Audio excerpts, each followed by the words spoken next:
তোমার অবহেলা সহ্য করতে না পেরে যখন হালকা দূরত্ব বাড়ালাম, তখন আমি বিশ্বাস করেছিলাম অভিমান ভাঙাতে তুমি পেছন থেকে ডাকবে, আমাকে বোঝার জন্য তুমি আরেকটু কাছে আসবে, আমাকে প্রশ্ন করবে আমার অভিমান কেন। কিন্তু আমার ভাবনাগুলোকে তুমি ভুল প্রমাণ করে দিয়ে আমার থেকে দূরে সরে গেলে। আসলে আমরা সবসময় যা ভাবি তা হয় না, তা হওয়ারও না, এটাও আমি জানি। কিন্তু আমার ভাবনাগুলোকে তুমি নিতান্তই ভুল প্রমাণ করলে। আমি ভেবেছিলাম আমার অভিমান কাটানোর জন্য, যেহেতু আমি আড়ালে চলে গিয়েছি, তুমি আমার রাগ ভাঙাতে যাবে। কিন্তু আমি এটা ভেবেই ভুল করেছি তুমি আমাকে পেছন থেকে ডাকবে।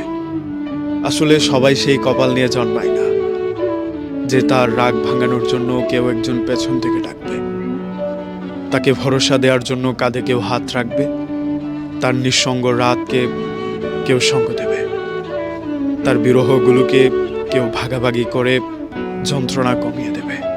একটা সত্যি কথা কি জানেন, যারা আপনাকে হারিয়ে কখনো আফসোস করে না, তারা আসলে কখনো আপনাকে ভালোই বাসেনি। তাই সব মানুষের জন্য কষ্ট না পেয়ে নিজেকে ঘুরে দাঁড়ানোর আরেকটা প্রস্তুতি নিন।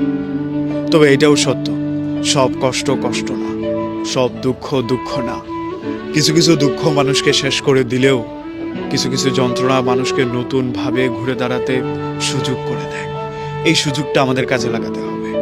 যে আমাকে খুব করে ছেড়ে গিয়েছিল, নিছক কারণে যে বন্ধু আমাকে অপমান করেছিল, একটুতেই যে আমার সাথে অভিমান বাড়িয়ে আমাদের সম্পর্কটাকে গলা টিপে হত্যা করেছিল, তাকে দেখিয়ে দেওয়ার জন্য হলেও আপনাকে আরেকবার সুযোগ নিয়ে চেষ্টা করতেই হবে। এই চেষ্টাটা আপনি আপনাকে প্রমাণ করার জন্য, এই চেষ্টাটা আপনি নিজেকে ঘুরে দাঁড় করানোর জন্য। আরেকবার চেষ্টা করুন, নিজেকে আরেকবার ঘুরে দাঁড়ানোর জন্য সুযোগ করে দিন। তবে আপনাকে এটা মানতেই হবে, জীবনে আশা যত কম, শান্তি তত বেশি।